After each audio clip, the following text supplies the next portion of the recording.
남들보다 깊이 느끼고 쉽게 지치는 당신에게.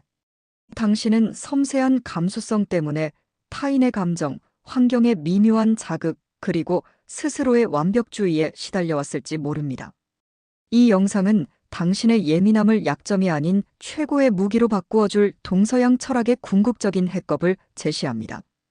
동양의 불교, 번뇌의 해체, 도가, 수능의 자유와 서양의 스토아, 흔들리지 않는 통제, 니체, 운명애와 창조 철학을 통합하여 외부의 어떤 자극에도 무너지지 않는 내면의 성체를 구축하는 구체적인 30일 실천 가이드를 드립니다. 불안과 고통의 파도 속에서 흔들리지 않는 냉철한 평온함과 창조적인 자유를 경험하십시오. 고통은 삶의 본질이지만 그 고통에 대한 당신의 반응은 선택할 수 있습니다. 스토아의 통제 이분법으로 불안을 통제하고 유교의 신독으로 홀로 있을 때의 마음까지 다스립니다. 니체의 운명애로 과거의 모든 고통을 긍정하고 당신만의 가치를 창조하는 위버맨쉬로 거듭납니다. 매일 아침 저녁 루틴, 주차별 집중 훈련 등 구체적인 30일 실천 프로그램이 포함되어 있습니다. 흔들리는 일상 속에서 고요하고 강인한 내면의 군자로 거듭날 기회입니다.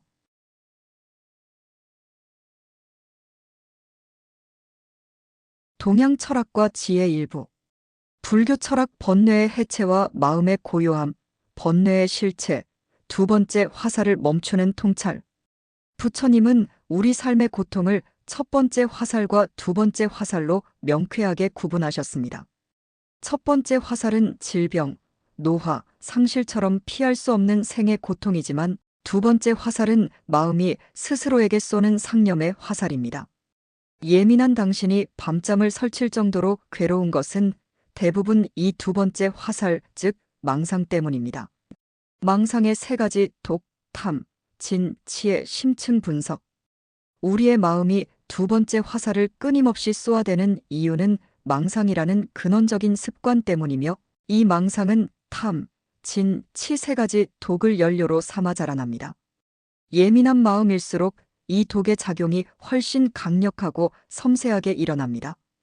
탐, 욕심과 집착의 확장. 일반적인 탐욕이 물건이나 돈에 대한 집착이라면 예민한 사람의 탐욕은 정신적인 완벽함과 인정에 대한 집착으로 확장됩니다. 완벽한 나에 대한 탐욕, 당신은 실수를 용납하지 못하고 조금의 부족함도 스스로를 비난합니다. 이는 나는 언제나 완벽하고 모범적인 존재여야 한다는 고정된 상에 대한 탐욕입니다. 이 탐욕이 충족되지 않을 때마다 나는 실패자야, 나는 부족해라는 두 번째 화살을 스스로에게 쏘아댑니다. 이 탐욕을 놓아야 합니다. 완벽함은 영원히 붙잡을 수 없는 허상입니다. 진, 분노와 거부의 확장, 혐오나 분노는 싫어하는 것을 피하려는 마음이지만 예민한 사람의 진심은 불쾌한 자극을 강렬하게 거부하는 형태로 나타납니다. 소음과 관계의 진심, 길거리의 소음, 옆자리 동료의 무심한 말투 등 사소한 자극이 당신에게는 거대한 고통으로 다가옵니다. 당신의 마음은 이 자극을 거부하며 나는 이런 불쾌한 자극에 노출되어서는 안 된다라고 격렬하게 분노합니다. 하지만 이 거부의 마음이 오히려 그 자극에 당신의 에너지를 묶어둡니다. 부처님은 이 거부를 멈추고 그저 소리가 나는구나, 불쾌감이 올라오는구나 하고 관찰하라고 가르치십니다. 치, 어리석음과 무지의 확장, 가장 근원적인 독입니다. 세상의 모든 것이 변하지 않는 실체가 있다고 믿는 어리석음입니다. 고정된 나에 대한 무지, 우리는 나의 고통은 영원할 것이다. 이 상황은 절대 변하지 않을 것이다라고 착각합니다. 이 착각이야말로 절망의 뿌리입니다. 모든 것은 끊임없이 변화하는 무상의 흐름 속에 있습니다. 이 변화의 진리를 인정하는 순간 고통은 멈추고 희망이 싹틉니다. 무상의 지혜, 흐르는 강물처럼 집착을 놓아주기. 부처님은 세상 만물, 심지어 우리의 생각과 감정마저도 끊임없이 변화하며 잠시 머물다 사라지는 무상의 존재임을 깨달으라고 하셨습니다. SNS와 무상의 관계. 당신이 SNS에서 타인의 빛나는 행복을 보며 좌절한다고 가정해 봅시다. 그들의 완벽해 보이는 사진 역시 찰나의 순간을 포착한 것일 뿐입니다. 그들의 기쁨은 영원하지 않고 그들의 고민은 사진에 담기지 않습니다. 당신이 완벽하다고 집착하는 그 모든 대상은 이미 변화하고 있습니다. 강물은 계속 흐르는데 당신은 왜 그 강물의 한순간만을 붙잡으려 애씁니까? 실천적 해법, 찰나의 인식, 부정적인 감정이 올라올 때 이 감정은 무상하다. 지금 나타났지만 곧 사라질 것이다. 라고 되뇌십시오. 감정에 이름을 붙여 불안, 분노라고 인식한 후 사라짐의 순간을 관찰하십시오. 이 훈련을 통해 당신은 변화하지 않는 고요한 마음의 본질을 접하게 됩니다. 무아의 통찰, 나라는 주체의 허상 해체. 무아는 나라고 고정할 만한 실체가 없다는 가장 깊은 통찰입니다. 이 통찰은 예민한 당신이 타인의 시선과 비난에서 완전히 자유로워지는 열쇠입니다. 오온의 결합, 나는 누구인가? 부처님은 우리가 나라고 집착하는 존재가 오온, 색, 수, 상, 행, 식, 즉 물질, 느낌, 생각, 의지, 의식이 잠시 인연 따라 모여있는 것일 뿐이라고 하셨습니다. 타인의 평가 해체, 타인이 당신에게 당신은 무능하다고 비난한다고 가정해 봅시다. 이 비난은 타인의 생각과 그의 의식이 합쳐져 만들어진 소리일 뿐입니다. 그 소리가 실체가 없는 당신의 오온을 어떻게 꿰뚫을 수 있습니까? 무아의 진리를 깨달으면 타인의 평가에 흔들릴 나라는 핵이 존재하지 않음을 알게 됩니다. 자존의 완성, 당신의 가치는 외부에 있지 않습니다. 무아를 통해 외부의 평가에서 자유로워질 때 비로소 스스로의 통찰과 지혜에 기반한 진정한 자존이 완성됩니다. 연기법, 고통의 조건을 바꾸는 힘. 모든 존재는 홀로 존재하는 것이 아니며 다른 조건과 원인에 의해 관계적으로 생겨나고 변화한다. 이것이 연기법입니다. 이 진리는 당신의 고통이 실체가 아닌 조건의 결과임을 깨닫게 합니다. 현대적 예시 불안의 연기적 해체. 당신이 지금 느끼는 심한 불안은 홀로 존재하는 것이 아닙니다. 그것은 근원적 씨앗, 선천적인 예민한 기질, 보조적 조건, 과거의 트라우마, 미래에 대한 불확실성, 지금 마신 커피 한 잔, 직장 상사의 꾸짖음, 결과, 지금 느껴지는 불안이라는 감정. 실천적 해법, 조건 바꾸기. 불안이라는 과보와 싸우지 마십시오. 그 대신 불안을 만들어낸 조건, 인과 연을 제거하거나 바꾸십시오. 부정적 조건 제거, 카페인을 줄이고 자극적인 뉴스 시청을 멈추십시오. 긍정적 조건 추가, 감사일기를 쓰고 규칙적인 명상을 통해 마음의 고요함을 부여하십시오. 당신의 고통은 실체가 아니라 조건들이 모여 잠시 머무는 상태입니다. 조건을 바꿀 때 당신은 고통의 주인이 됩니다. 흔들리는 마음을 다스리는 최고의 자유에 대한 동양의 지혜. 동양 철학과 지혜 2부. 도가 철학, 무위의 자유와 분별 없는 지혜. 노자, 도와 무위자연의 역설적 평온. 노자는 우리가 추구하는 모든 인위적인 노력과 욕망이 오히려 고통을 낳는다고 보았습니다. 예민한 당신이 이래야 한다, 저래야 한다고 스스로를 채찍질하는 모든 행동이 인위입니다. 노자는 이 인위를 멈추고 만물의 근원인 도의 흐름에 자신을 맡기는 무위자연의 삶을 살라고 권합니다. 도, 말로 할 수 없는 궁극의 실제. 노자는 도덕경 첫 구절에서 도를 도라고 말하면 그것은 영원한 도가 아니다 라고 선언합니다. 이는 도가 인간의 언어와 논리로 규정할 수 없는 절대적이고 근원적인 진리임을 의미합니다. 노자의 통찰, 당신의 예민한 마음이 끊임없이 추구하는 완벽함, 정의, 옳고 그름 같은 개념들. 역시 언어로 규정된 가명일 뿐입니다. 당신이 집착하는 목표나 가치도 영원하지 않으며 단지 시대와 상황에 따라 변하는 허상일 수 있습니다. 실천, 당신의 마음을 괴롭히는 모든 규정과 개념을 의심하십시오. 모든 것을 정의하고 통제하려는 노력을 멈추고 그저 존재하는 그대로의 흐름을 느끼십시오. 이 개념 없음의 상태가 곧 도에 가까워지는 길입니다. 무위자연 억지스러운 노력을 멈추는 가장 강한 힘. 무위는 게으름이 아닙니다. 그것은 억지로 꾸며 하려는 행위를 멈추고 자연의 이치에 순응하는 삶입니다. 현대적 예시, 인위적인 삶의 피로, 현대사회는 노력 중독을 요구합니다. 쉬는 시간에도 무언가 생산적이어야 하고 감정조차도 긍정적이어야 한다는 강박에 시달립니다. 당신의 예민함은 이 인위적인 압력에 가장 먼저 지칩니다. 무위의 실천, 일이 잘 풀리지 않을 때 억지로 상황을 통제하려 하지 마십시오. 불안이 올라올 때 그 불안을 억지로 없애려 약물이나 중독에 의지하지 마십시오. 노자는 지나치게 꽉 채우는 것보다 비우는 것이 낫다고 했습니다. 당신의 마음이 가장 지쳤을 때 모든 억지스러운 통제와 노력을 내려놓고 쉬는 것 자체가 가장 큰 무위의 힘입니다. 자연은 억지로 풀을 자라게 하지 않아도 때가 되면 자랍니다. 당신도 스스로 자라게 두십시오. 상선약수의 지혜, 50대 이후의 평온을 위한 설득. 노자의 상선약수, 즉 가장 높은 선은 물과 같다는 가르침이야말로 50대 이후의 특히 은퇴를 준비하거나 제2의 인생을 시작하는 당신에게 가장 필요한 지혜입니다. 당신은 평생 강함과 경쟁을 미덕으로 삼았을 수 있지만 노년의 평온은 오직 부드러움과 순응에서 나옵니다. 1. 낮은 곳에 머무르는 지혜, 물은 항상 낮은 곳으로 흐릅니다. 당신은 조직에서 항상 높은 곳, 즉 직함과 권위가 있는 자리에 머물렀습니다.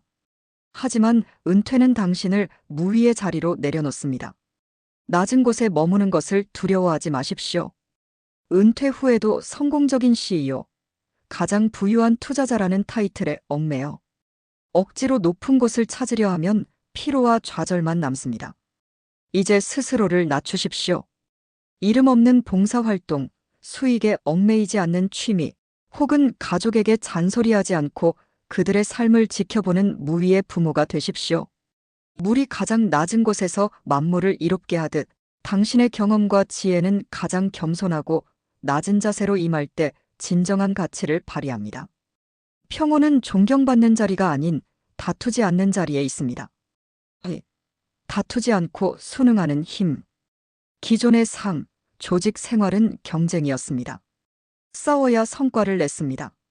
당신의 예민함은 이 다툼에서 오는 스트레스를 증폭시켰습니다. 설득, 50대 이후의 삶은 경쟁이 아닌 조화입니다. 부부간의 사소한 갈등, 자녀와의 세대 차이, 친구와의 의견 충돌 등 일상에서 발생하는 모든 다툼을 물처럼 흘려보내십시오. 물은 바위와 부딪힐 때 싸우지 않고 감싸 흐릅니다. 억지로 이기려 하지 마십시오. 당신의 의견을 강요하지 않고 유연하게 순응할 때 주변의 관계는 평온을 되찾고 당신의 마음은 자유로워집니다. 노자는 약한 것이 강한 것을 이긴다고 했습니다. 가장 부드러운 물이야말로 결국 모든 단단한 것을 뚫습니다. 3. 어떤 그릇에도 순응하는 유연함. 기존의 당신의 역할은 회사원, 상사와 같이 고정된 틀이었습니다. 은퇴 후에도 이 고정된 자아를 고집하면 새로운 환경과 변화에 적응하지 못하고 고통받습니다. 설득, 이제 물처럼 되십시오. 둥근 그릇에는 둥글게, 네모난 그릇에는 네모나게 담기십시오. 새로운 배움에 도전할 때 젊은이들에게 겸손하게 배우는 유연한 초보 학습자가 되십시오. 당신의 삶의 유연성을 되찾을 때 당신은 어떤 환경에서도 가장 빠르게 적응하고 평온을 유지할 수 있습니다. 노후의 평온은 고정된 소유가 아닌 변화에 순응하는 비움에서 옵니다. 장자, 재물론과 분별 없는 자유. 장자는 노자의 철학을 한 단계 더 나아가 우리를 짓누르는 모든 분별과 고정관념에서 벗어나 절대적인 정신의 자유, 소유율을 얻으라고 촉구합니다. 그의 핵심 사상은 재물론입니다. 재물론, 시비의 해체와 만물의 평등. 장자는 세상 만물에 대한 옳다 그르다의 분별이 인간의 주관적인 편견일 뿐이라고 일축합니다. 예민한 당신이 타인과의 관계에서 고통받는 것은 대부분 내가 옳고 상대방이 틀리다는 시비의 대립 때문입니다. 장자는 모든 관점은 상대적이며 세상 만물은 하나의 도로 통한다고 했습니다. 당신이 선이라고 보는 것이 어떤 관점에서는 악일 수 있습니다. 아름다움이 있다면 반드시 추함도 존재하며 이 둘은 동전의 양면처럼 분리될 수 없는 하나의 흐름입니다. 실천, 당신의 마음을 괴롭히는 모든 시비의 판단을 멈추십시오. 모든 것을 있는 그대로 받아들이는 명예 경지에 도달할 때 타인과의 갈등, 그리고 스스로에 대한 비난에서 해방됩니다. 호접지몽과 무라일체의 자유. 장자가 꿈에서 나비가 되어 자유롭게 날아다니다가 깨어나 내가 장자인지 나비가 꿈에서 장자가 된 것인지 알 수 없다고 말한 것은 호접지몽입니다. 이는 현실과 꿈의 경계, 자아와 만물의 경계가 허물어진 무라일체의 경지를 상징합니다. 나의 망각, 당신을 괴롭히는 것은 독립된 나라는 집착, 즉 자아의식입니다. 장자는 이 자아의식을 잊으라고 합니다. 이 자아를 잊는다는 것은 곧 나의 욕망과 편견을 잊는 것입니다. 소요유, 나의 욕망과 편견을 놓을 때 당신은 세상의 모든 속박과 시비에서 벗어나 자유롭게 거닐 수 있는 가장 큰 마음을 얻게 됩니다. 당신의 예민함으로 인해 생겨난 고통은 당신이 바로 이 소요유의 경지로 나아가야 한다는 신호입니다. 외부의 조건에 흔들리지 않고 오직 당신의 내면의 진리만을 따르는 상, 이것이 장자가 약속한 궁극의 자유입니다. 동양 철학과 지혜 3부. 유교 철학 군자론과 흔들리지 않는 내면 구축. 유교의 지향점, 군자와 수신의 힘. 불교가 번뇌의 해체를, 도가가 수능의 자유를 가르친다면 유교는 외부의 자극과 욕망에 흔들리지 않고 스스로를 닦아 단단하게 만드는 실천적인 힘, 즉 수신을 강조합니다.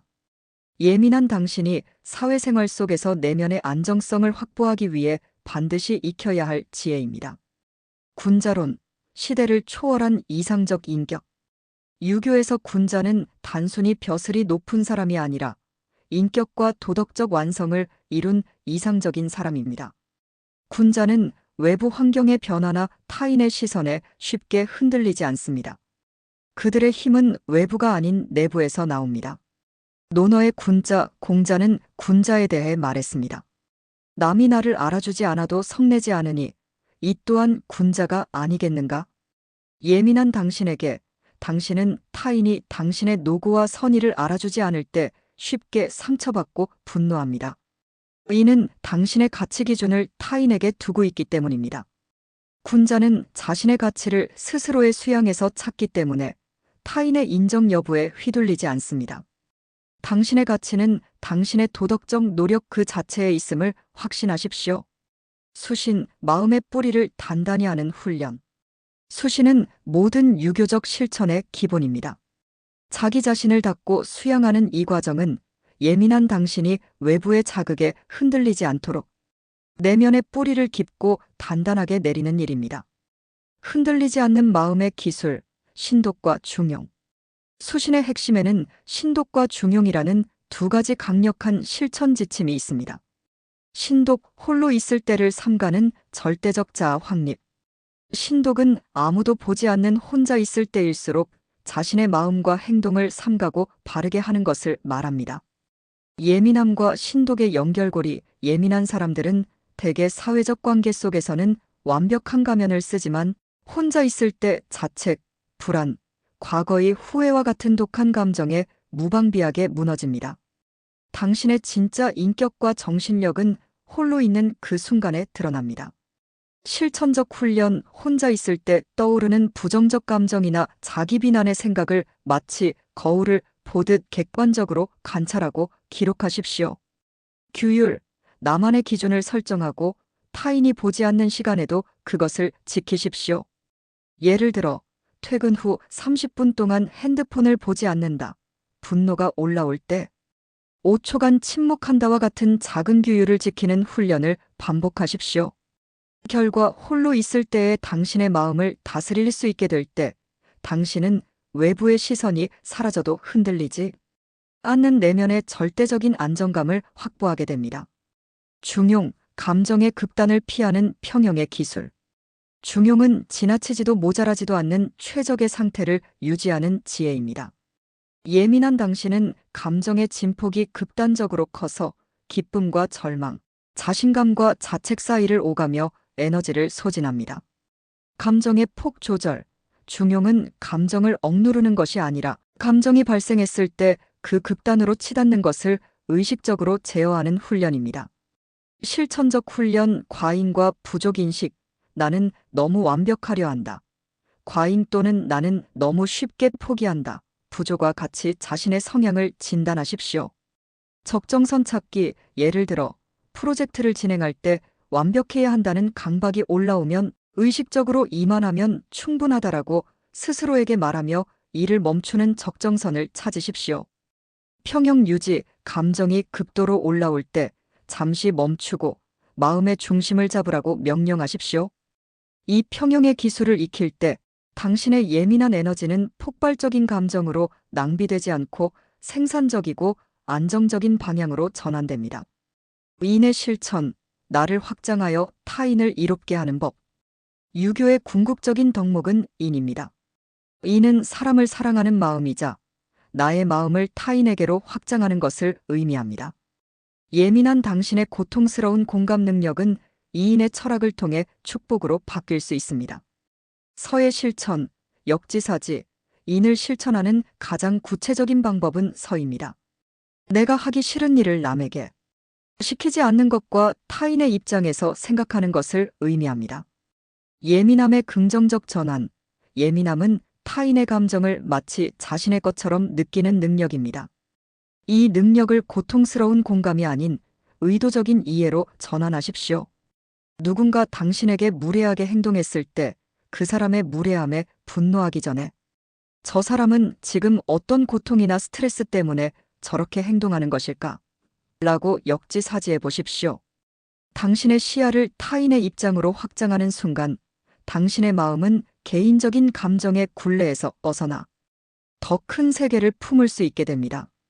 이 마음의 확장이야말로 유교가 말하는 군자의 완성된 인격입니다. 동양 철학과 지혜 사부. 동서양 지혜의 통합. 흔들리는 마음의 재구성. 고통의 재해석. 동서양 지혜의 만남. 우리는 지금까지 불교의 무아, 무상, 도가의 무의자연, 유교의 수신, 중용을 살펴보았습니다. 이 모든 지혜는 놀랍도록 하나의 결론으로 수렴됩니다. 바로 고통은 나와 세상에 대한 잘못된 판단과 집착에서 온다는 것입니다. 동양의 해체와 서양의 통제의 결합. 예민한 당신의 마음을 재구성하기 위해 동양과 서양의 지혜를 실천적으로 결합해야 합니다. 동양 철학 주로 불교, 도가, 서양 철학 주로 스토아, 니체. 고통의 본질 해체. 고통의 근원인 나와 사물의 실체를 부수고 모든 것이 공함을 통찰한다.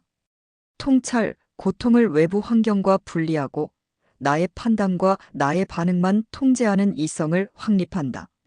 목표. 집착 없는 자유, 소유유와 자비의 확립. 외부 환경에 흔들리지 않는 냉철한 안정, 아파테이아 확립. 실천적 역할. 멈춤의 지혜. 억지스러운 노력, 인익과 무의미한 생각, 망상을 내려놓는다. 수행의 지혜. 현실적 의무와 내가 할 수 있는 노력, 수신에 집중한다. 실천 결합 예시. 타인의 비난에 대처하는 자세. 동양적 해체. 불교, 도가. 타인의 비난은 실체 없는 소리이며 나의 가치를 훼손할 수 없다. 무아공. 그저 지나가는 바람처럼 흘려보낸다. 무의자연. 서양적 통제. 스토아, 유교. 타인의 비난은 내가 통제할 수 없는 영역이다. 내가 통제할 수 있는 것은 이 비난에 대한 나의 반응뿐이다. 비난 속에 담긴 건설적인 부분이 있다면 군자로서 겸허히 받아들여 수신에 활용한다. 이처럼 해체와 통제를 결합할 때 예민한 당신의 마음은 외부 자극에 무력하게 파괴되지 않고 지혜롭게 해체하고 현명하게 통제하는 단단한 힘을 갖게 됩니다. 자기 객관화의 완성. 자아와 무아 사이의 관찰자 시점. 예민한 당신이 가장 먼저 익혀야 할 기술은 관찰자 시점을 확보하는 것입니다. 이는 불교의 정념 수행과 서양의 이성 훈련을 결합한 것입니다. 나를 관찰하는 또 다른 나, 불교의 윗바사나와 스토아의 명상. 윗바사나, 불교, 자신의 호흡, 감각, 감정, 생각을 판단 없이 그저 바라봅니다. 지금 분노가 나타났구나. 지금 불안이 사라지는구나라고 관찰합니다. 관찰하는 순간 당신은 그 감정의 주인이 아니라 그 감정을 보고 있는 영원한 증인이 됩니다. 스토아적 명상, 반추 하루를 마친 후 내가 오늘 통제할 수 없는 일에 에너지를 낭비했는가? 내가 판단 때문에 불필요하게 괴로워했는가? 라고 이성적으로 자신을 신문합니다. 현대적 실천, 마음 기록지의 작성. 상황 포착, 당신을 괴롭히는 상황이 발생했을 때, 상사에게 질책받음. 감정 분리, 즉시 떠오른 감정, 분노, 수치심을 나와 분리하여 기록합니다. 내 마음속에 분노가 끓어오르는 현상이 발생했다. 판단 분석, 스토아. 이 분노는 어떤 판단에서 오는가? 나는 실수하면 안 된다는 비이성적인 기대에서 오는구나. 실체 해체, 불교. 이 분노는 영원한가? 아니다. 원인과 조건에 의해 잠시 나타났다 사라질 것이다. 연기, 무상. 대응 결정, 유교. 이 상황에서 군자로서 내가 할 수 있는 올바른 행동은 무엇인가? 감정을 다스리고 보고서의 문제점을 겸허히 보완한다. 이 과정을 통해 당신의 예민한 에너지는 감정적인 소용돌이가 아닌 지혜로운 통찰의 에너지로 전환됩니다. 삶의 목적 재설정, 니체의 가치 창조와 유교의 임명. 흔들리지 않는 마음은 단순히 고통을 피하는 것이 아니라 고통 속에서도 굳건히 추구할 가치를 발견하는 데 있습니다. 니체의 자기 극복과 유교의 임명. 니체는 우리에게 스스로 가치를 창조하여 운명애를 선언하라고 했고, 유교의 맹자는 하늘이 준 소명을 깨닫고 흔들리지 않는 뜻을 세우라고 했습니다. 소명 찾기, 예민한 당신이 가장 깊이 고통받는 지점은 당신의 가장 강력한 강점이 숨겨져 있는 곳일 수 있습니다. 불의에 분노하는가? 유교적 정의에 소명이 있다. 타인의 고통에 깊이 공감하는가? 불교적 자비에 소명이 있다. 세상의 허위를 간파하는가? 도가적 통찰에 소명이 있다. 흔들리지 않는 축 세우기, 당신의 강점을 바탕으로 나는 이러한 가치를 세상에 실현하는 사람으로 살겠다고 임명하십시오. 이 소명이야말로 당신의 삶의 중심축이 되어 외부의 어떤 비난이나 불안에도 흔들리지 않는 내면의 요새를 만들어줄 것입니다. 최종 결론, 고통의 에너지를 지혜로 전환하라. 당신의 예민함은 축복입니다. 그 축복을 다루지 못해 고통을 겪었을 뿐입니다. 불교의 해체, 모든 고통은 실체 없는 망상이며 조건이 사라지면 사라진다. 노자의 수능, 억지스러운 노력을 멈추고 물처럼 부드럽게 자연의 흐름에 순응하라. 유교의 수신, 아무도 보지 않을 때 자신을 다스리고 감정의 극단을 피하며 내면의 힘을 기른다. 스토아의 통제, 통제할 수 없는 것, 외부운 내려놓고 통제할 수 있는 것, 나의 반응에 집중한다. 니체의 용기, 당신의 고통까지도 긍정하고 사랑하며 스스로의 삶을 창조하는 위버맨시가 되라. 이 모든 지혜를 통해 당신의 예민한 에너지를 깊은 통찰과 흔들리지 않는 평온으로 전환하십시오. 동양 철학과 지혜. 5부. 고요함으로 돌아가는 30일 수행 프로그램. 최종 통찰, 예민함은 영혼의 심층 감지기이다. 우리는 긴 여정을 통해 당신의 예민함이 단순한 약점이 아니라 세상의 본질을 남들보다 깊이 이해하는 영혼의 심층 감지기였음을 확인했습니다. 이제 이 감지기를 고통이 아닌 지혜와 평온을 향해 조정하는 방법을 익힐 차례입니다. 3가지 핵심 메시지의 재확인. 실체는 없다. 불교, 도가 당신을 괴롭히는 모든 것, 감정, 타인의 시선, 완벽함은 영원히 고정된 실체가 없으며 인연 따라 잠시 나타났다 사라지는 현상입니다. 집착할 대상 자체가 없습니다. 통제는 내부에 있다. 유교, 스토아, 당신은 외부 환경이나 타인의 행동을 바꿀 수 없지만 당신의 반응과 판단은 완벽하게 통제할 수 있습니다. 자유는 수능에 있다. 도가, 니체, 억지로 싸우려 하지 마십시오. 물처럼 부드럽게 낮은 곳에 머무르고 고통마저도 긍정할 때 당신은 외부의 압력에서 벗어난 절대적인 자유를 얻습니다. 고요함으로 돌아가는 30일 수행 프로그램. 이 30일 프로그램은 동서양의 지혜를 결합한 정신적인 근육 강화 훈련입니다. 이 훈련을 통해 당신은 외부의 자극에도 흔들리지 않는 고유한 군자의 내면을 완성할 수 있습니다. 1주차 고통의 해체, 불교, 무상, 무아, 두 번째 화살 멈추기, 하루 3번, 부정적인 생각이 떠오를 때 잠시 멈춤, 이것은 나의 생각이 아니라 인연 따라 잠시 나타난 현상이다. 라고 말하고 5초간 침묵합니다. 감정을 나와 분리하여 관찰합니다. 2주차 마음의 통제, 스토아, 통제 이분법, 판단 유보 훈련, 매일 저녁 마음 기록지를 작성합니다. 오늘 나를 괴롭힌 사건을 기록하고 그것이 통제 가능한 영역인지 통제 불가능한 영역인지 분석합니다. 통제 불가능한 영역에 쓴 에너지를 인식하고 내일은 멈추겠다고 다짐합니다. 3주차 내면의 안정, 유교, 신독, 중용, 홀로 있을 때의 수신, 훈련, 아무도 보지 않는 아침 10분, 저녁 10분을 정해 고직 호흡 관찰에만 집중합니다. 핸드폰, TV 등 외부 자극 없이 홀로 있을 때 자신의 마음이 가장 바르고 고요하도록 훈련합니다. 감정의 극단을 피하는 중용의 적정선을 의식적으로 선택합니다. 4주차 흐름의 수능, 도가, 무위자연, 물처럼 사는 훈련, 다투지 않는 하루, 하루 동안 의식적으로 타인과 옳고 그름을 다투지 않습니다. 사소한 의견 충돌이 있을 때 물처럼 부드럽게 당신의 의견도 옳습니다라고 인정하고 흘려보냅니다. 무의미한 노력, 인의를 내려놓고 자연의 휴식을 취하는 시간을 만듭니다. 군자의 하루, 일상 속 동양 철학의 실천. 이 지혜들은 도서관의 책이 아닙니다. 매 순간의 삶에서 실천할 때 비로소 당신의 것이 됩니다.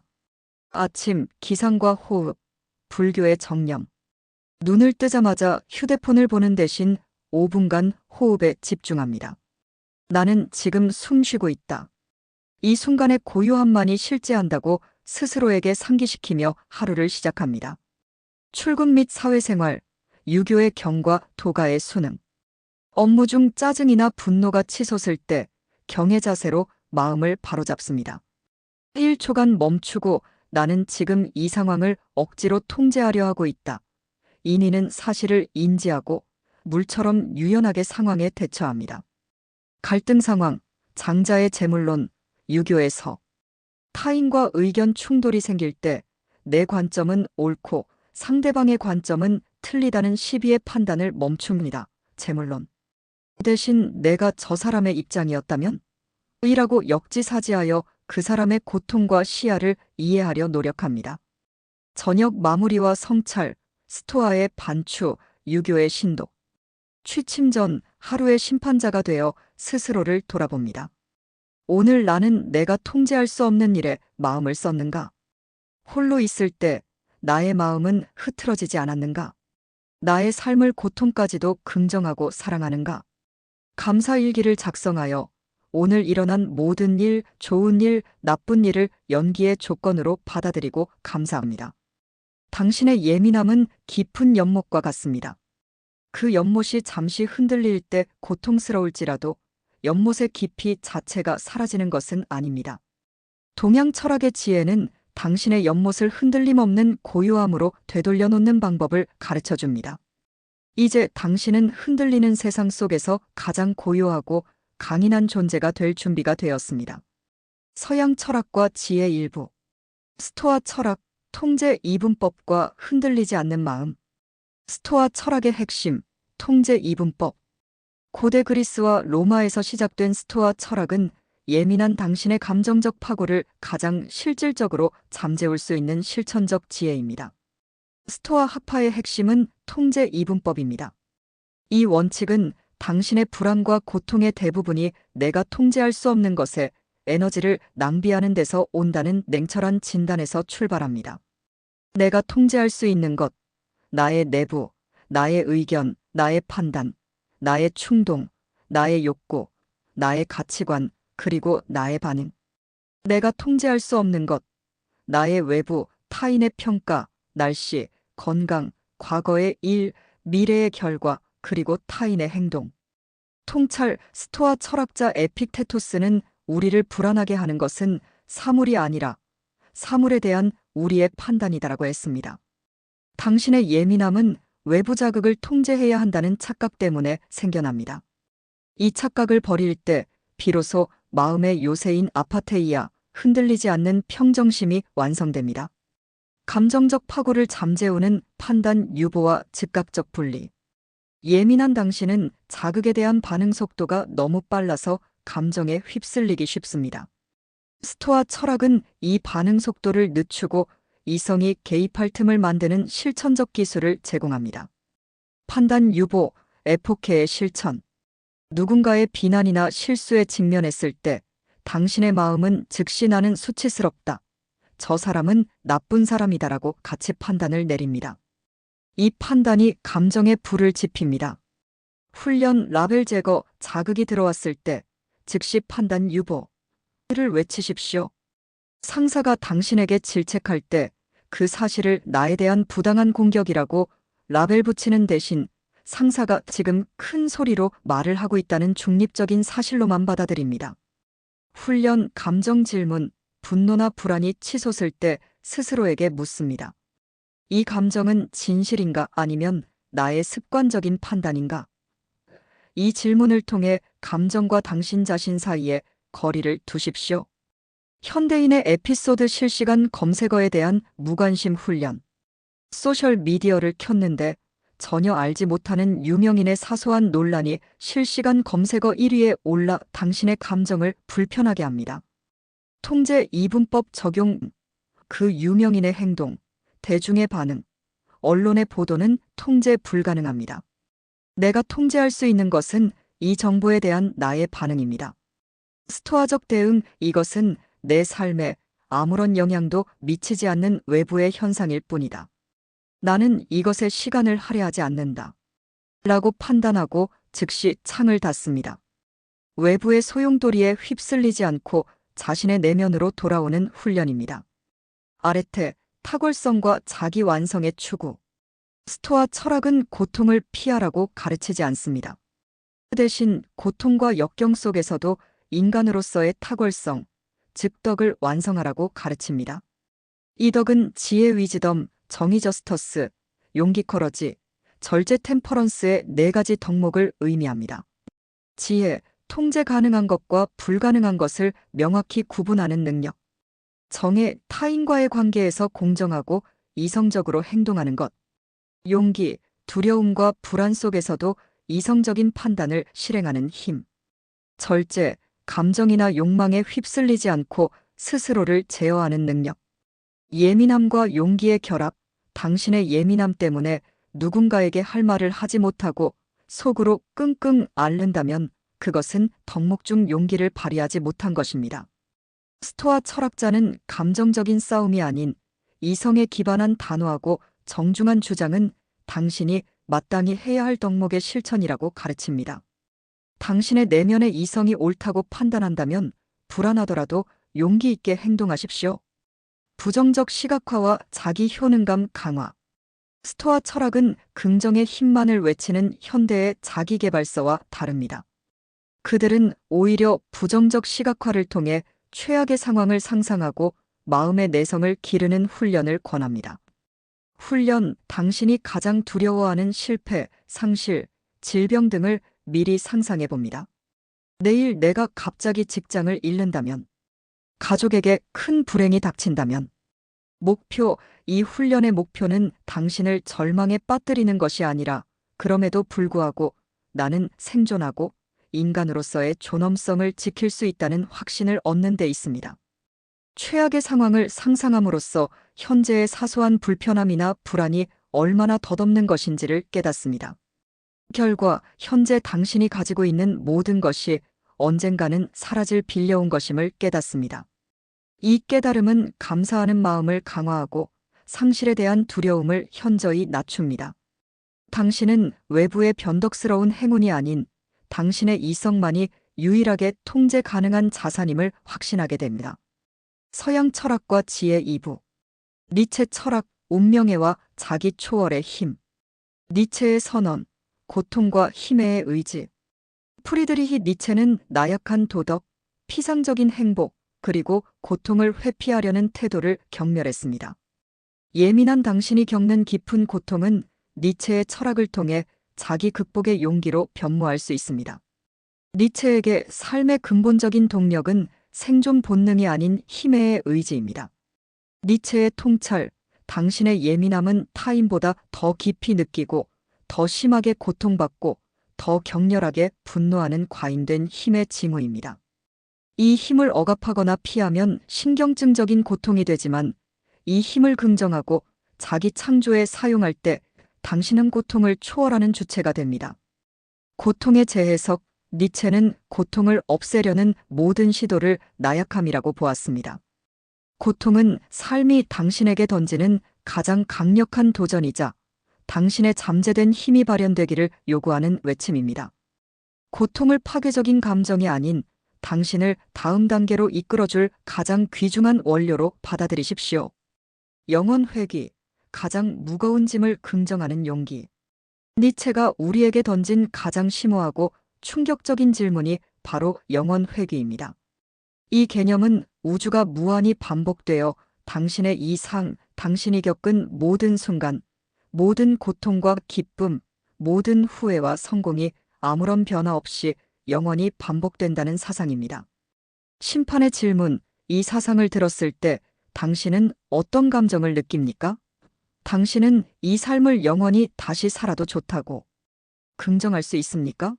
만약 당신이 이 지독한 고통과 후회만은 다시 겪고 싶지 않다 라고 절규한다면 당신은 아직 당신의 삶을 완전히 긍정한 것이 아닙니다. 가장 무거운 짐의 의미, 영혼 회귀는 단순히 우주론적 가설이 아닙니다. 그것은 당신의 삶을 가장 높은 기준으로 심판하라는 니체의 윤리적 요구입니다. 당신이 지금 이 순간 선택하고 행하는 모든 것이 영원히 반복될 것이기에 당신은 그 순간에 가장 위대한 가치를 부여해야 합니다. 예민함으로 인해 생겨나는 사소한 걱정과 미루는 습관을 영원히 반복되는 행위로 만들고 싶습니까? 이 질문은 당신에게 지금 여기에서 최고의 존재가 되라고 명령합니다. 운명의 고통까지도 사랑하는 삶의 기술. 영혼 회귀의 질문에 다시 한 번이라고 외칠 수 있는 능력이 바로 운명의, 즉 운명을 사랑하는 자세입니다. 이것은 숙명을 체념하고 받아들이는 수동적인 태도와는 다릅니다. 이는 능동적으로 과거의 모든 고통과 상처까지도 내가 원했던 것으로 변환시키는 창조적인 행위입니다. 수동적 수용과 능동적 창조. 체념, 어쩔 수 없지. 그냥 참고 살자. 힘의 의지 약화. 운명의, 나에게 일어난 모든 일은 나를 지금의 나로 만든 필요한 조건이었다. 나는 이 고통을 통해 이만큼 성장했다. 나는 나의 이 운명을 사랑한다. 힘의 의지 극대화. 예민함의 운명에 당신의 예민함으로 인해 겪은 모든 대인관계의 상처, 밤잠을 설치게 한 불안, 그리고 완벽주의로 인한 자체까지도 운명의 재료로 만드십시오. 당신이 그 고통을 통해 타인의 슬픔을 이해하는 공감력을 얻었고 세상의 부조리함을 간파하는 통찰력을 얻었음을 인정하십시오. 당신의 고통은 당신의 삶을 깊이와 예술성으로 채워준 유일한 선생님이었습니다. 이 모든 것을 사랑하는 것이 운명애입니다. 위버맨쉬, 허무주의를 극복하고 가치를 창조하는 초인. 니체는 신의 죽음 이후 세상은 허무주의에 빠졌다고 진단했습니다. 절대적인 가치가 사라진 세상에서 예민한 당신은 기준점을 잃고 쉽게 불안과 혼란에 빠집니다. 위버맨쉬, 초인은 이 허무주의를 극복하고 스스로의 힘으로 삶의 가치와 의미를 창조하는 존재입니다. 허무주의의 극복 1단계, 진단. 내가 왜 이리 고통스러운가? 나의 가치 기준, 완벽주의, 타인의 인정이 모두 외부에서 주입된 것이기 때문이다. 2단계 해방 외부의 모든 기준 도덕, 종교, 사회적 성공에서 해방됩니다. 타인의 칭찬이나 비난이 당신의 가치를 결정하는 것을 허락하지 마십시오. 3단계 창조, 당신의 가장 깊은 본능과 힘의 의지에 따라 나는 이것을 가치 있다고 선언한다. 라고 외치며 스스로의 가치를 창조합니다. 예민한 사람의 위버맨쉬, 당신의 예민함은 타인의 감정과 사회의 위선을 남들보다 쉽게 간파합니다. 이 통찰력을 바탕으로 대중이 추구하는 평범한 가치, 돈, 명예가 아닌 당신만의 독자적이고 깊이 있는 가치인 예술, 심리학적 통찰, 약자에 대한 정의감 등을 삶의 목표로 삼으십시오. 당신의 삶을 당신 스스로가 가장 자랑스러워할 예술작품으로 만드는 것. 이것이 곧 위버맨쉬의 삶입니다. 서양 철학과 지혜 3부. 쇼펜하우어 철학, 고통의 본질과 내면의 궁극적 풍요. 염세주의의 시선, 삶은 고통이며 고통은 의지의 본질이다. 아르투르 쇼펜하우어는 예민한 당신의 고통을 가장 직접적이고 냉철하게 대변하는 철학자입니다. 그는 삶의 본질을 고통이라고 정의했으며 행복은 고통이 잠시 멈춘 부정적인 상태일 뿐이라고 단언했습니다. 이는 당신의 예민한 감수성이 세상의 고통을 정확하게 감지하고 있다는 증거입니다. 삶의 근원적인 힘, 맹목적인 삶의 의지. 쇼펜하우어에게 세계는 표상과 의지라는 두 가지 측면으로 이루어져 있습니다. 우리가 보고 느끼는 모든 사물은 일시적인 표상일 뿐이며 그 표상 뒤에는 맹목적이고 쉴 줄 모르는 힘, 즉 삶의 의지가 존재합니다. 의지의 작동 방식, 이 의지는 끊임없이 충족을 요구하는 맹목적인 욕망입니다. 예민한 당신의 완벽주의, 남들보다 더 높이 오르고 싶은 충동, 그리고 모든 불안은 이 쉴 줄 모르는 삶의 의지가 당신의 정신을 통해 드러나는 현상입니다. 고통의 메커니즘, 의지가 요구하는 욕망은 잠시 충족되더라도 곧 새로운 욕망이 생겨납니다. 즉, 인간의 욕망은 영원히 충족될 수 없으며 이 결핍의 상태가 바로 고통입니다.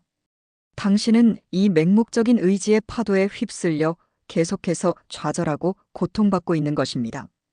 권태의 본질, 욕망이 잠시 채워지면 고통이 사라지지만 곧바로 권태라는 새로운 고통이 찾아옵니다. 쇼펜하우어는 인간의 삶이 고통과 권태 사이를 오가는 시계추와 같다고 했습니다. 당신이 느끼는 공허함과 무기력은 바로 이 권태의 늪입니다. 결론, 고통은 당신이 나약하거나 세상이 당신을 미워해서가 아니라 살 그 자체가 가진 근원적인 특성입니다. 이 고통의 본질을 인정하는 순간 고통을 없애려 했던 헛된 노력을 멈추고 평온으로 나아갈 첫걸음을 떼게 됩니다. 고독의 가치, 고슴도치 딜레마와 내면의 도서관. 쇼펜하우어는 사회적 관계에서 극도의 고통을 느꼈습니다. 그의 유명한 고슴도치 딜레마는 예민한 당신의 인간관계를 가장 정확하게 설명합니다. 고슴도치 딜레마의 재해석. 추위를 피하기 위해 고슴도치들은 서로에게 다가가지만 너무 가까워지면 가시에 찔려 상처를 입고 다시 멀어지면 외로움에 떱니다. 예민한 당신의 가시는 깊은 생각과 과도한 공감 능력이며 타인의 가시는 무신경함과 잔인한 현실입니다. 내부 상처, 당신은 타인의 가시에 찔리는 것뿐만 아니라 스스로의 예민함이라는 가시에 찔려 더 고통받습니다. 타인에게 상처를 받고 외로움을 느끼는 악순환이 반복됩니다. 쇼펜하우어의 해법, 내면으로의 귀환. 쇼펜하우어는 현명한 사람은 타인에게서 도피하여 자기 자신에게로 돌아간다고 했습니다. 당신의 고독은 결함이 아니라 당신의 지적 수준이 타인의 피상적인 대화에 만족할 수 없다는 증거입니다. 지성인의 고독과 내면의 풍요. 고독 예찬. 쇼펜하우어는 인간의 지성은 고독에 비례한다고 말했습니다. 고독은 당신의 생각을 산만하게 만들고 에너지를 소진시키는 외부 자극을 차단하고 당신의 내면의 빛을 끌어올리는 가장 강력한 시간입니다. 현대적 적용, SNS와 비교의 고통 해체. 당신이 타인의 화려한 삶을 보며 자신을 비하할 때 쇼펜하우어는 내면이 황량한 사람만이 타인에게서 행복을 구한다고 지적합니다. 타인의 삶은 당신의 표상에 불과하며 그 표상에 의존하는 순간 당신의 내면은 황폐해집니다. 당신의 고독한 시간을 사색, 독서, 예술 감상으로 채워내면의 도서관을 만드십시오. 내면이 풍요로워지면 외부의 어떤 인정이나 관계도 필요 없게 되며 고독은 외로움이 아닌 흔들리지 않는 자유와 평온의 공간이 됩니다. 구원의 길, 미적 관조와 윤리적 비움. 그렇다면 맹목적인 삶의 의지의 족쇄에서 벗어날 길은 무엇일까요? 쇼펜하우어는 두 가지 구원의 길을 제시합니다. 바로 미적 관조와 윤리적 비움입니다. 1. 미적 관조, 의지를 멈추는 찰나의 해방. 개념, 예술작품이나 자연을 순수한 주체로서 아무런 사심이나 목적 없이 오직 그 자체로 바라보는 행위입니다. 메커니즘, 당신이 아름다운 그림이나 음악을 들을 때 당신의 삶의 의지는 멈춥니다. 저것을 가져야지, 저것을 분석해야지라는 욕망이 사라지고 오직 보는 행위만 남습니다. 이 찰나의 순간 당신은 고통의 근원인 의지의 굴레에서 해방되어 진정한 평온을 맛봅니다. 예민함의 승화, 예민한 당신의 깊은 감수성은 이 미적 관조에 가장 최적화되어 있습니다. 당신의 예민함은 이제 고통을 느끼는 능력이 아니라 세상의 본질적인 아름다움과 깊이를 남들보다 심오하게 관조하는 능력으로 승화됩니다. 이 윤리적 비움, 공감과 금욕. 금욕 삶의 의지를 완전히 부정하고 모든 욕망을 스스로 끊어내는 윤리적 길입니다. 이는 부처님의 해탈과 매우 유사합니다. 공감의 윤리. 쇼펜하우어는 인간이 모든 고통에서 벗어날 수 없으므로 타인의 고통을 나의 고통처럼 느끼는 공감, 동정을 유일한 윤리의 근원으로 보았습니다. 예민한 당신의 과도한 공감 능력은 바로 이 윤리적 구원의 씨앗입니다. 고통의 전환, 당신의 고통스러운 공감을 타인의 고통을 덜어주려는 실천으로 전환하십시오. 당신이 느끼는 고통은 당신이 세계의 보편적인 고통을 함께 짊어지고 있다는 증거입니다. 이 고통을 통해 타인에게 자비와 도움을 베풀 때 당신의 개별적인 의지는 약해지고 보편적인 구원의 흐름에 합류하게 됩니다. 최종 결론, 쇼펜하우어는 당신의 예민함과 고통을 정면으로 긍정하고 그것을 내면의 풍요로움을 채우고 예술과 공감으로 승화시키며 맹목적인 욕망을 정지시키는 구원의 길로 안내합니다. 당신의 예민함은 고통의 원천이 아닌 가장 깊은 지혜로 나아갈 수 있는 최고의 재능입니다. 서양 철학과 지혜 사부, 고전 철학의 균형과 현대 심리학의 통합, 지혜와 행복의 실천. 플라톤, 이데아와 영혼의 세 부분. 서양 철학의 뿌리인 플라톤은 당신의 예민하고 혼란스러운 마음을 영혼의 세 부분으로 명쾌하게 분석합니다. 플라톤에게 인간은 불완전한 현실 세계, 현상계를 넘어 완전하고 영원한 진리인 이데아의 세계를 동경하는 존재입니다. 당신의 예민함은 이 불완전한 현실과 완전한 이데아 사이의 간극에서 오는 고통이자 진리를 향한 강렬한 갈망입니다. 영혼의 세 부분과 균형 잡기. 플라톤은 인간의 영혼을 세 가지 부분으로 나누었습니다. 예민한 당신의 혼란은 이 세 부분이 조화롭지 못할 때 발생합니다. 이성, 가장 높은 부분으로 진리를 추구하고 판단하며 영혼을 지배해야 하는 부분입니다. 덕목, 지혜, 기계, 용기, 명예, 분노 등 격정적인 감정의 부분입니다.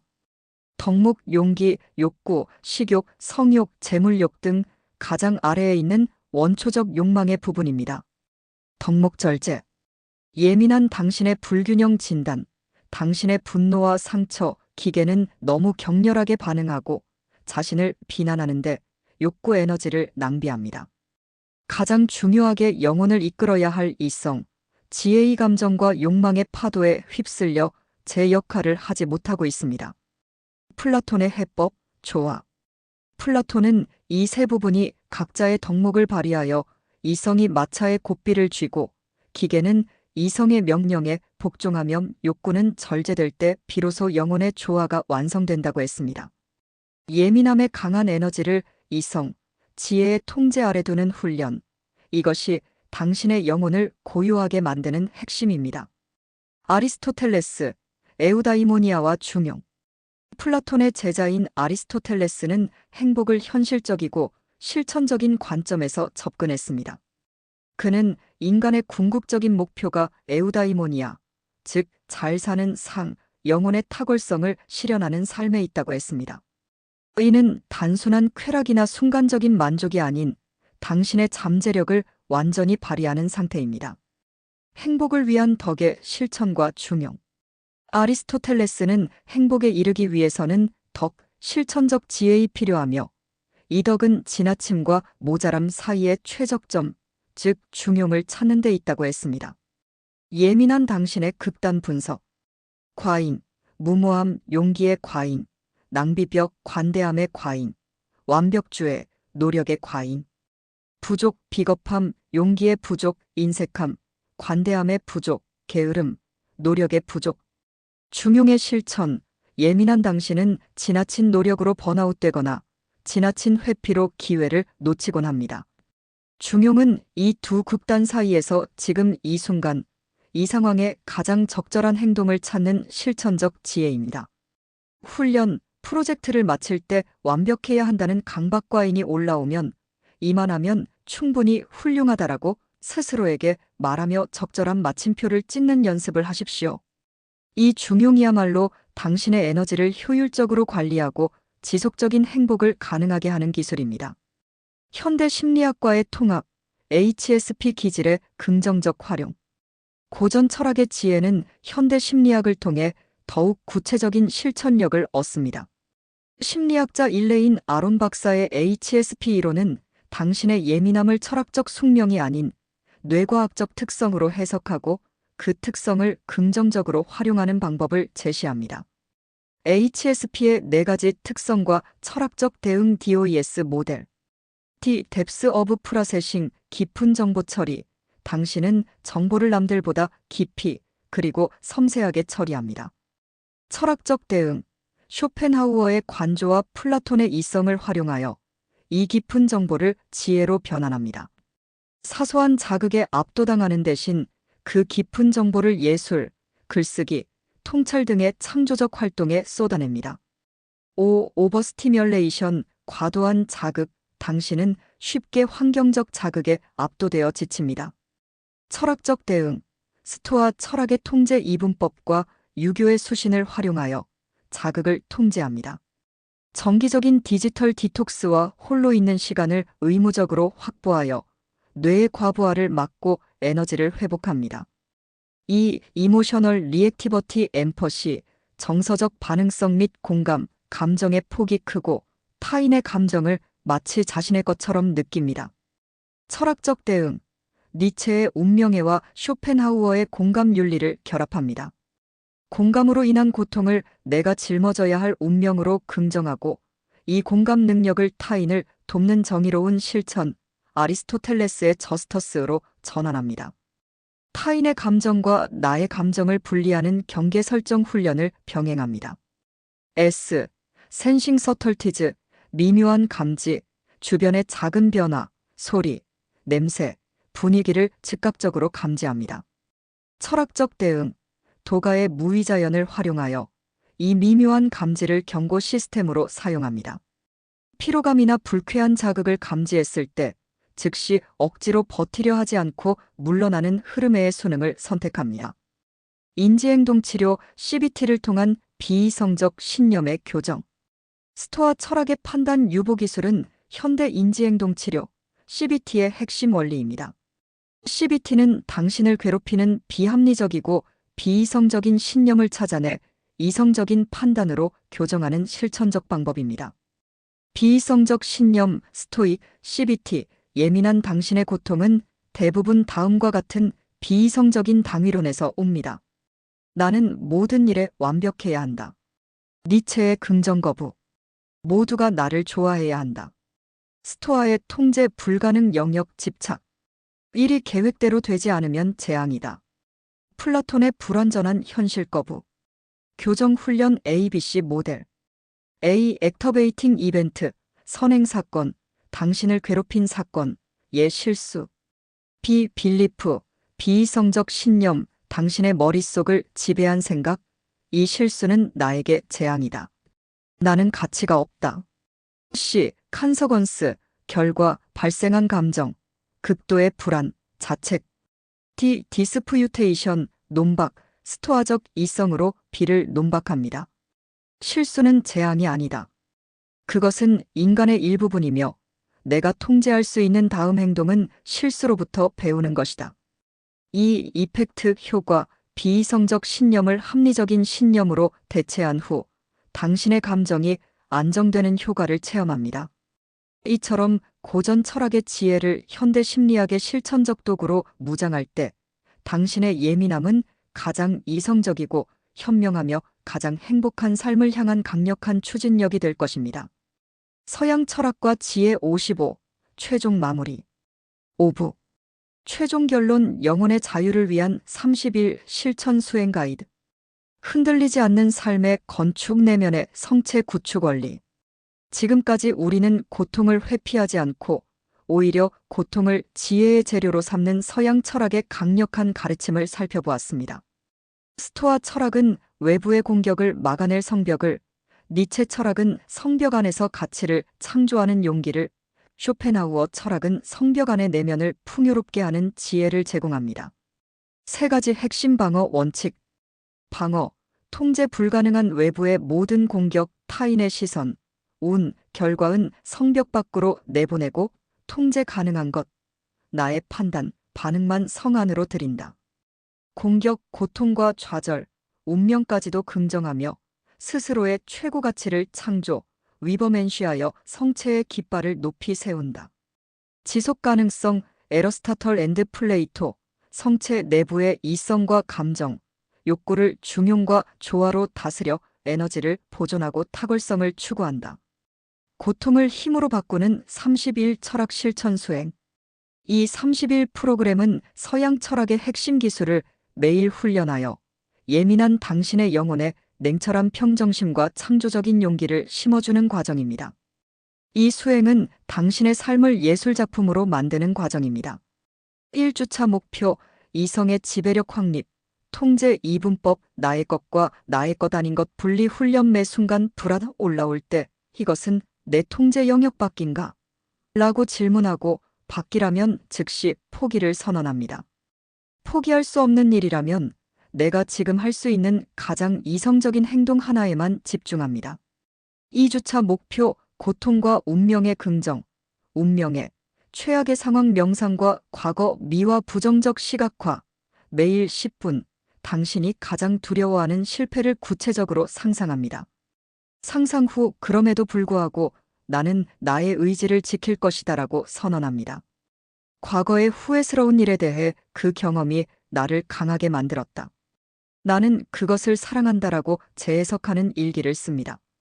3주차 목표, 내면의 자원 풍요롭게 하기, 고독과 관조, 미적 관조 및 욕망의 정지 훈련, 고독 확보, 하루 최소 30분 휴대폰 없이 완벽한 고독 속에서 보냅니다.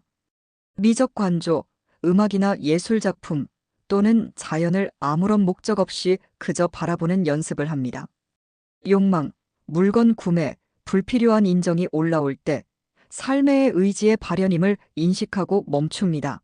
금욕적 절제, 4주차 목표, 지속 가능한 행복 구축, 중용, 조화, 덕실천과 중용 점검, 매일 저녁 4가지 덕목, 지혜, 용기, 정의, 절제 중 오늘 내가 발휘하지 못한 덕을 하나 선택하고 다음 날 실천 계획을 세웁니다. 특히 중용 점검 지나침, 과잉과 모자람, 부족 중 오늘 내가 치우쳤던 부분을 찾아내고 가장 적절한 행동 중용은 무엇이었는지 기록합니다. 아침 저녁의 루틴, 이성 회복과 영혼 정화. 당신의 하루는 철학적 수행으로 시작하고 마무리되어야 합니다. 이 루틴은 당신의 예민한 정신을 하루 종일 보호하고 밤에는 고요하게 정화시킵니다. 아침 루틴, 이성의 선언, 스토아 플라톤, 영혼의 신문 5분, 일어나자마자 침묵 속에서 플라톤의 이성을 깨웁니다. 나는 오늘 나의 의견과 판단을 이성의 통제하에 둘 것이다. 나의 감정은 마찰을 끄는 말이 아니라 고삐를 잡은 나의 명령을 따를 것이다. 통제 불가 목록 확인 3분. 오늘 당신이 걱정하는 일들, 업무 결과, 타인의 반응, 날씨 등을 빠르게 리스트업하고 모두 통제 불가능함을 선언하며 의식적으로 내려놓습니다. 내가 걱정한다고 해서 이 일들이 바뀌지 않는다. 덕목 선언 2분. 오늘 내가 실천할 덕목, 용기, 두려워도 할 말을 하자. 절제, 단 음식, SNS를 끈 차 하나 정하고 하루 종일 의식합니다. 저녁 루틴, 하루의 심판, 니체, 아리스토텔레스, 운명의적 반추, 10분. 오늘 일어난 모든 고통스럽거나 후회스러운 일을 기록합니다. 그리고 그 일에 대해 이 일은 나에게 필요한 경험이었다. 나는 이 고통마저도 사랑한다. 라고 쓰면서 운명애를 선언합니다. 후회 과거에 대한 통제 욕구를 멈추고 긍정 현재의 창조로 전환합니다. 중용 점검 5분. 아리스토텔레스의 중용을 기준으로 오늘 나의 행동을 평가합니다. 나는 너무 지나쳤는가, 과잉? 아니면 너무 소극적이었는가, 부족? 다음에 나는 어떤 적절한 중용을 실천할 것인가? 내면의 가치 재확인 5분. 잠들기 전 타인의 시선이 아닌 내가 스스로 창조한 나의 가장 중요한 가치, 위버맨쉬를 3가지 떠올리고 그것을 위해 살았음을 스스로에게 확인합니다. 나는 나의 삶을 스스로 가치롭게 만들고 있다. 고통을 넘어선 자유. 이제 당신은 철학이라는 가장 강력한 무기를 얻었습니다. 예민함은 사라지지 않겠지만 그것을 다루는 당신의 능력은 압도적인 힘이 되었습니다.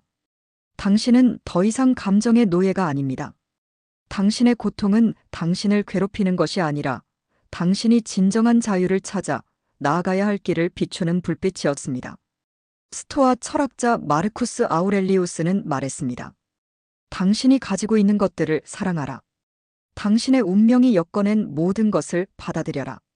당신의 예민함을 사랑하십시오. 그것이 당신의 운명입니다.